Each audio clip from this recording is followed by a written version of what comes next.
छोटा सा जादुई परिंदा। एक दफा की बात है, एक गांव में एक छोटा सा लड़का रहता था जिसका नाम अली था। अली को परिंदों से बहुत प्यार था। वो हर रोज जंगल में जाता और रंग बिरंगे परिंदों को देखता। एक दिन जब वो जंगल में घूम रहा था, उसे एक छोटा सा परिंदा मिला जो जमीन पर पड़ा तड़प रहा था। उसके पैरों में छोटी सी चोट लगी थी। अली ने नरमी से परिंदे को उठाया और घर ले आया। उसने परिंदे के लिए एक आरामदेह घोंसला बनाया और उसे दाने और पानी दिया। परिंदा बहुत कमजोर था, लेकिन अली की देखभाल से वो जल्द ही तंदुरुस्त हो गया। एक दिन जब परिंदा मुकम्मल तौर पर सेहतयाब हो गया, उसने अली से कहा, मैं एक जादुई परिंदा हूँ। तुमने मेरी मदद की, इसलिए मैं तुम्हें 3 ख्वाहिशें पूरी करूंगा।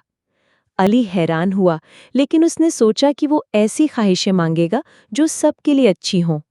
उसकी पहली ख्वाहिश थी कि उसके गांव के तमाम बच्चों को अच्छी तालीम मिले। परिंदे ने अपने परों को हिलाया और अचानक गांव में एक खूबसूरत स्कूल बन गया, जहां बच्चों के लिए किताबें, खिलौने और असातिज़ा मौजूद थे। दूसरी ख्वाहिश के तौर पर अली ने कहा, मैं चाहता हूं कि हमारे गांव में कभी कोई भूखा ना रहे। परिंदे ने दोबारा अपने परों को हिलाया और गांव के खेतों में हर किस्म के फल और सब्जियां उगने लगीं। हर घर के पास खाने पीने की चीजें भरपूर हो गईं। तीसरी ख्वाहिश के लिए अली ने कहा, मैं चाहता हूं कि हमारा जंगल हमेशा हरा भरा रहे और उसके जानवर महफूज रहें। परिंदे ने मुस्कुराते हुए अपने परों को फिर से हिलाया और जंगल रंगों और जिंदगी से भर गया। परिंदों के गाने, फूलों की महक और जानवरों की आवाजें हर तरफ गूंजने लगीं।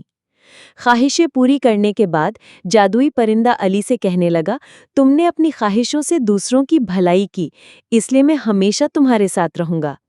उस दिन से अली और जादुई परिंदा बेहतरीन दोस्त बन गए और गांव में खुशी फैलाते रहे। अखलाकी सबक: दूसरों की मदद और अच्छी ख्वाहिशात से दुनिया खूबसूरत बनती है।